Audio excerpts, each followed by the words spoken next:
Hi parents, so I promised to make this presentation quick since I know we only have 10 minutes until you move on to your next class.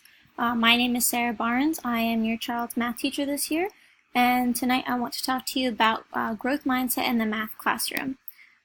So before we talk about what is a growth mindset, which I know is something that you're probably all wondering, first we have to talk about who came up with growth mindset. It's actually a woman named Carol S. Dweck. She's a professor of psychology. Currently, she's teaching at Stanford University, but she's taught at several other universities. She's had years of research in motivation, achievement, and success, and she actually coined the terms fixed mindset and growth mindset.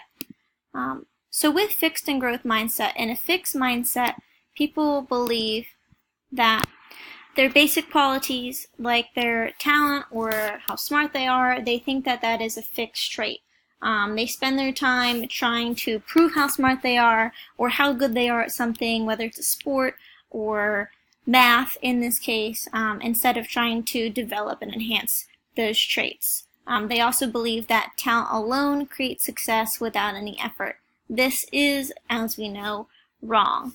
A growth mindset, on the other hand, is when people believe that their abilities can be grown and developed through hard work and effort, and that brains and talent are just the starting point, as it says on Mindset Online.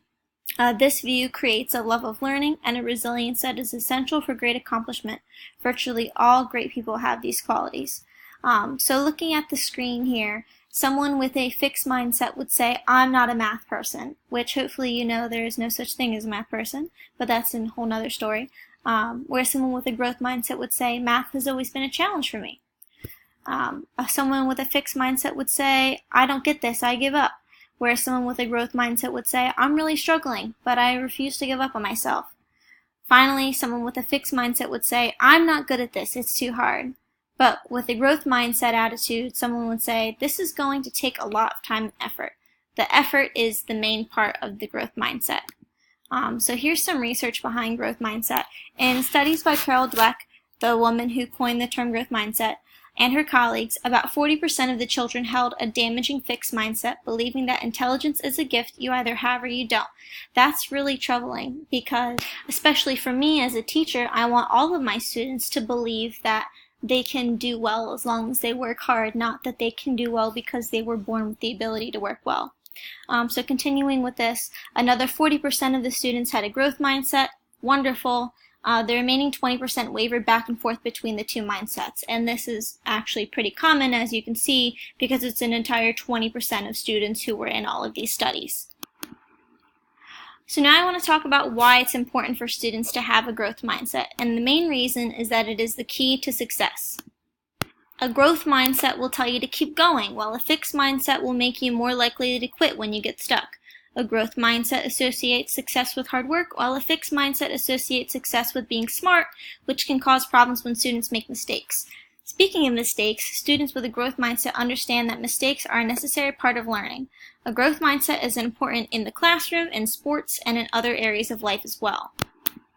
Another study I want to talk about actually really relates to you and your students, since your students are in 7th grade. So here in one study, 7th grade students were given a survey to measure their mindset. Then researchers followed the students over 2 years to monitor their mathematics achievement.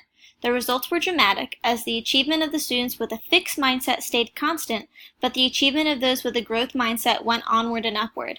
So even though we're not praising intelligence with a growth mindset, it actually will make your students more intelligent and more able to achieve, and have a greater belief that they are capable of achieving. So what does growth mindset look like in my classroom? It looks like frequent goal setting. I want my students to think about little goals throughout the year, and I'm going to encourage them to reach those goals. A website I found by Finley says that small wins repeated over time can lead to a growth mindset and increased confidence. Another thing I'm going to do in my classroom is praise the effort, not the intelligence. This is something I've talked about multiple times in this presentation. When students succeed, we have to praise their efforts and the strategies they take as opposed to the smarts or intelligence that they have. Something I didn't mention is that when you praise smarts and intelligence, that can actually undermine motivation and performance for students because it makes them view intelligence as something that is fixed, that they can't change, and it gives them that fixed mindset. Another thing I'm going to do in my classroom is value mistakes as a part of the learning process. A lot of people think that mistakes are a bad thing, but you actually sometimes learn more from your mistakes than you do from your successes. So you're probably not used to hearing your students' teachers saying that you want them to make mistakes, but I really do want them to make mistakes so I can give them feedback so that they can learn how to do better in the future. Finally, the last thing that I'm going to focus on in my classroom is having a lot of collaborative activities. From the same website that I mentioned earlier, research suggests that students are more motivated and successful when they're working in groups. So having students work collaboratively. From the same website I mentioned before, research suggests that students are more motivated and successful when working in groups. So having students work collaboratively on different assignments and activities will actually help foster and grow their growth mindset even more. So now you may be wondering, since I've talked about growth mindset in the classroom, what you can do to help grow and develop your child's growth mindset at home. So one thing you can do when your child comes home and they just got an A on the first test, instead of saying, "Wow, you're so smart," try instead saying, "That's great, your hard work and effort really paid off." This really praises the effort and the process, not the ability, one of the main themes of growth mindset. Going off of that, if your child doesn't get an A on the first test and they come home and they say, "I don't get this," try responding with, "You may not get it yet, but you just need to keep trying."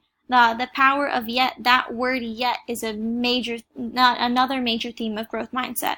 And lastly, when your child says, "I'm so dumb, I made so many mistakes," try responding with, "It's okay, these are good mistakes, they help you learn."